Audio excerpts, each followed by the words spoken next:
خواجہ نظام الدین محبوب الہی رحمۃ اللہ علیہ نا پانی پینے جایا کرتے تھے. جمنا کا پانی بڑا میٹھا اور ٹھنڈا تھا, تو دریائے جمنا سے دور دور سے لوگ پانی لینے آتے. تھوڑی سی آبادی ہوتی ہے نا جب کسی شہر میں, تو اپنے محلے کے شہر کے لوگوں کو انسان پہچانتا ہے. بڑی آبادیاں ہو جائیں تو پھر چلو مشکلات ہوتی ہیں, تھوڑی تھوڑی اس وقت آبادی رہتی تھی. فرماتے کہ میں جمنا کے کنارے جب پانی لینے گیا تو میرے محلے کی ایک عورت, وہ جمنا کراس کر کے نا پل کے اوپر سے تو دوسری جانب ایک کنواں تھا, تو وہاں سے پانی بھر کے لا رہی تھی. تو رستے میں اس نے سلام کی, تو میں نے کہا بیٹے کہاں سے آ رہی ہو؟ کہنے لگی وہ کنویں سے پانی لا رہی ہوں. تو میں نے کہا بیٹے زمانہ جمنا کا پانی پیتا ہے اور تم کنویں کا. تو بڑی وفادار تھی اپنے خاوند کی, کہنے لگی حضور چھوٹا سا راز ہے, کسی کو آج تک بتایا تو نہیں, پر آپ تو ہمارے مرشد ہیں نا, آپ تو شیخ ہیں, آپ سے تو دعا لینی ہے, آپ کو بتا دیتی ہوں. حضور یہ جمنا کا پانی نا کھانا زیادہ ہضم کرتا ہے, زیادہ ہضم کرتا ہے, تو کنویں کا پانی نا تھوڑا سا کھارا ہے, روٹی کم ہضم کرتا ہے. میرے خاوند کی نا آمدن ذرا تھوڑی ہے, تو میں بجائے شکوہ کرنے کے بچوں کو کنویں کا پانی پلاتی ہوں تاکہ روٹی تھوڑی کھائیں اور ہمارا گزارا ہوتا رہے.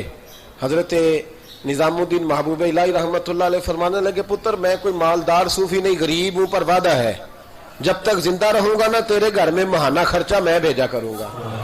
عرض کی حضور کیوں؟ فرمانے لگے تو گھر کی چار دیواری پر بیٹھ کر, گھر کی چار دیواری کے اندر بیٹھ کر دکان پر اور کام پر مزدوری کرنے والے اپنے شوہر کے بارے میں اتنی اچھی سوچ رکھتی ہے. یعنی وہ مزدوری کرنے گیا تو تیرا خیال ہے میں بوجھ نہ ڈالوں, جو دیتا اس میں گزارا کروں. فرمایا اگر تو اپنی ذات سے اٹھ کے سوچ سکتی ہے تو پھر تیرا سلوٹ بنتا ہے, اور تجھے سلوٹ یہ ملے گا کہ نظام الدین ہر مہینے تیری روٹی کا بندوبست کیا کرے. یہ سلوٹ ہے میری طرف سے, معیار بنائے. تھوڑا اٹھ کے نہ خامد سوچتا ہے بیوی کے لیے, وہ کہتا ہے آپ تو سارا دن گھر میں فارغ بیٹھی ہیں جی. او بھائی تو بھی ذرا فارغ بیٹھ نا, مہربانی کر, 3-4 دفعہ تو بھی لے جا بچے کو واش روم, اس کا پیمپر شیمپر تبدیل کرنا تو بھی 3-4 دفعہ گھر میں. تو بھی ذرا کھڑا ہو اس کے آگے باورچی خانے کی آگ کے, تو بنانا نا روٹیاں, اور تجھے چلے پتہ, اور 4 ہوں بچے تو فرمائش ہو سب کی الگ الگ. ایک نے کھانا ہے انڈا, اور دوسرے نے کھانا تو ہے انڈا پر آملیٹ والا کھانا ہے, اور تیسرا کوئی اور ضد کر رہا ہے, چوتھا کوئی. کبھی بچوں کی اماں گھر میں کہتی ہے نا کہ یہ جو بڑے والا ہے نا یہ مجھے بڑا تنگ کر رہا ہے, آج وہی کھائے گا جو میں نے پکایا ہے, تو میں چپ کر کے کھاتا رہتا ہوں.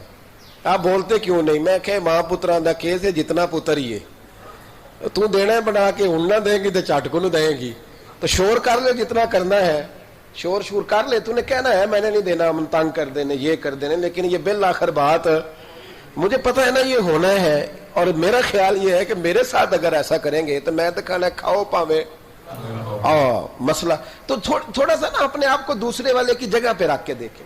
اسی طرح سے خاتون کہتی ہے کہ جی آپ تو بس چلے جاتے ہیں, آپ کو پتا یہ کتنی ٹینشن ہے. تو بھائی عورتوں کو اپنی ذات سے اٹھ کر سوچنا چاہیے کہ جو باہر کے مسائل ہیں نا, ایک دکاندار کے پاس ایک دن مجھے 30 منٹ بیٹھنا پڑ گیا, کسی کا انتظار تھا, کسی جگہ تھا, تو 30 منٹ میں نا 3-4 لوگ صرف آئے, 3-4 لوگ.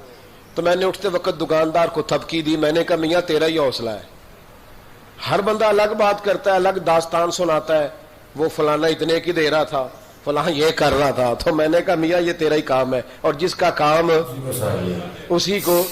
تو تھوڑا سا نا اپنی ذات سے تھوڑا اٹھ کے, تھوڑا سا نا معیار.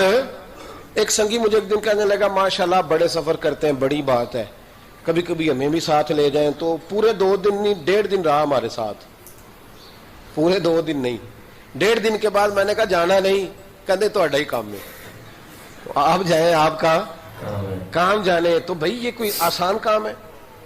یہ مطلب ہماری محفلوں میں نا لوگوں کو شوق ہوتا ہے اسٹیج پہ بیٹھنے کا. میرا ذاتی تجربہ ہے کہ سب سے مشکل کام اسٹیج پہ بیٹھنا ہے, سب سے مشکل. آپ کھانس بھی نہیں سکتے طریقے سے, نہیں کھانس سکتے آپ, لوگ آپ کو نوٹ کرتے ہیں کہ صاحب کھانسیں. آپ کیا سمجھتے ہیں جو ساجد حج کے اسٹیج پہ بیٹھا ہے اس کے لیے بڑا ایزی کام ہے؟ اور اب تو اور مشکل ہے, اس لیے کہ پہلے صرف آنکھیں دیکھتی ہیں, 15 کیمرے بھی دیکھتے ہیں. تو اتنا آسان نہ سمجھے, سامنے والے کی جگہ پہ میسج یہ دے رہا ہوں, پیغام یہ دے رہا ہوں, تھوڑا احسار کریں, قربانی دے. مطلب اپنے آپ کو تھوڑا اٹھ کر سوچیں, اپنی ذات سے تھوڑا اوپر دیکھیں. سامنے والا ایک کام کر رہا ہے, وہ ایک ڈیوٹی کر رہا ہے, وہ ایک بات کر رہا ہے, میں کئی دفعہ نرم گوشہ دیتا ہوں، آپ کو پتا سخت تقریر کرتا ہوں سیاستدانوں کے بارے میں، لیکن نپے تلے جملوں میں میں کہا کرتا ہوں کہ یار آسان کام تھوڑی ہے، 15 بندے اگر مجھ سے سوال جواب کرنے والے ہوں تو میں دیوانہ ہو جاؤں، اور ایک ایم پی اور ایک ایم این اے سے 15 ہزار بندے دوپہر میں بات کرنے والے ہوں، تو آپ اس کو آسان کام سمجھتے ہیں؟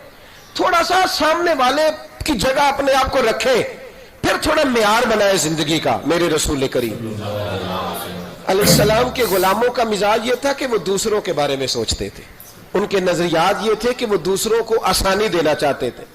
ہمارے ملک میں نا 1947 میں مہاجر آئے تھے ہجرت کر کے انڈیا سے، آج تک ہے نا مہاجر؟ کہتے ہیں مہاجروں میں رشتہ کیوں غیر مسلم ہوتے ہیں؟ کیا مسئلہ ہے جی، کیوں نہیں کرنا؟ ابھی تک مہاجر ہیں۔ اور کئی دفعہ کچھ سیانے لوگ ہوتے ہیں، بزرگ ہوتے ہیں، تو بات کرتے ہیں تو جملہ بولنے کو دل نہیں کرتا، تو کبھی طبیعت زیادہ اکتا جاتی ہے۔ تو ایک دن ایک صاحب کہنے لگے جی وہ فلاں آدمی جو آپ کے پاس آتے جاتے ہیں تو وہ مہاجر ہے؟ میں نے کہا جی پاکستان تو 47 میں بن گیا تھا، اب آپ بتا دیں انہوں نے کتنا عرصہ اور مہاجر رہنا ہے؟ مطلب مہاجر تو اس کو کہتے ہیں جو آیا ہے تھوڑی دیر کے بعد چلا جائے گا، تو ان کا پروگرام کوئی نہیں، اب انہوں نے ادھر ہی رہنا ہے۔ مہربانی کریں کوئی تھوڑا سا نام، اور پھر چونکہ ہم نے یہ تھوڑی سی زیادتی کی تو لوگوں نے اس پہ سیاست کی، کو پتہ ہے کتنی خوفناک سیاست ہوئی اس لفظ پر۔ تو اگر ہم تھوڑا سا رویہ بدلتے، اپنے آپ سے تھوڑا اٹھ کے سوچتے، تو پھر ایک معیار بنتا تھا۔ میرے رسول کائنات علیہ السلام کے غلام جب مکے سے ہجرت کر کے مدینے آئے تو انصار مدینہ نے رسیاں رکھ کے جائیدادیں بانٹی، یعنی رسیاں رکھ کے جائیدادیں بانٹ دیں، پھیتے لگا کے بانٹی کہ آدھی تیری ہے اور آدھی میری ہے، رشتہ داریاں کی، گھروں سے رشتے دیے، تعلقات بنائے۔ اور کبھی کبھی کچھ چیزیں پڑھتے ہیں تو وہ نا کمال ہو جاتی ہے، روح پرواز کرتی۔ جب بنو قریظہ اور بنو نذیر کے علاقے فتح ہوئے تو بہت سارا مال آیا، میرے نبی کریم صلی اللہ تعالی علیہ وسلم کا ارادہ بنا کہ یہ جو مال آیا ہے نا، یہ مال اب دے دیتے ہیں آنے والے مہاجرین کو، اور مہاجرین سے یہ کہتے ہیں کہ وہ جو مال انہیں انصار نے دیا واپس کر دیں۔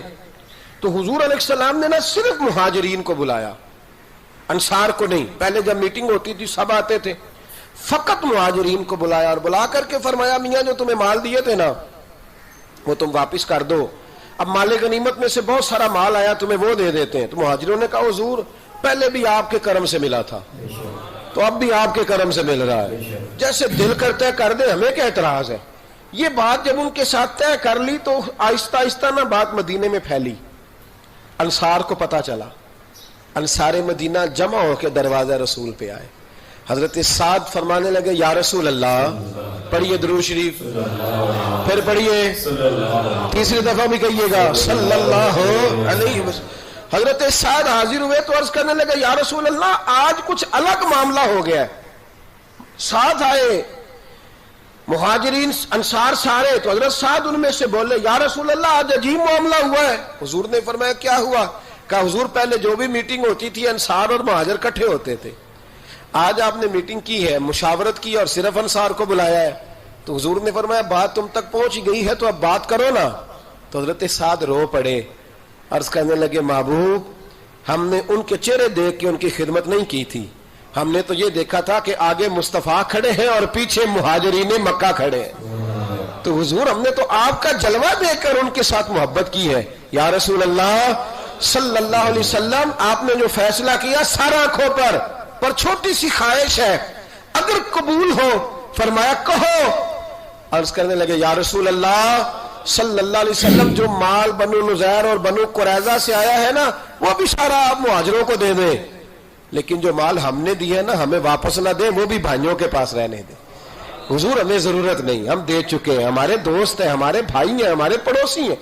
یا رسول اللہ علیہ السلام اب ہمیں اس کی ضرورت ہے، اور ہمارے تو بھائی تقسیم ہو جاتی ہے، معاملات طے ہو جاتے، 50 سالوں کے بعد پھر جناب ہوش آ جاتی ہے کہ وہ جی تقسیم ٹھیک نہیں ہوئی تھی۔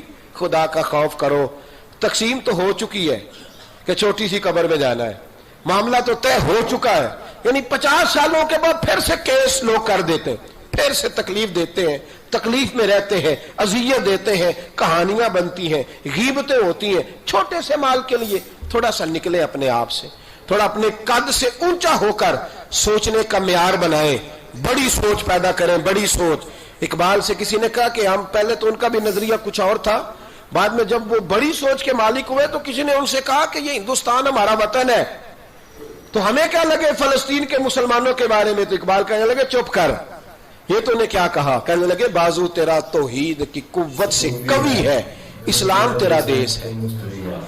انڈیا پاکستان بنگلہ دیش نہیں, اسلام, بولیے اسلام تیرا. کیوں کہ تو مصطفی ہے, اس لیے کہ تو نبی پاک والا ہے. بازو تیرا توحید کی قوت سے قوی ہے, اسلام تیرا دیش ہے, تو مصطفی ہے, تو حضور والا ہے. لہذا تو چھوٹی بات کرتا ہے. اپنے قد سے اونچا اٹھ کے پھر بڑا مزہ آتا ہے, پھر زندگی جینے کا ذائقہ نصیب ہوتا ہے.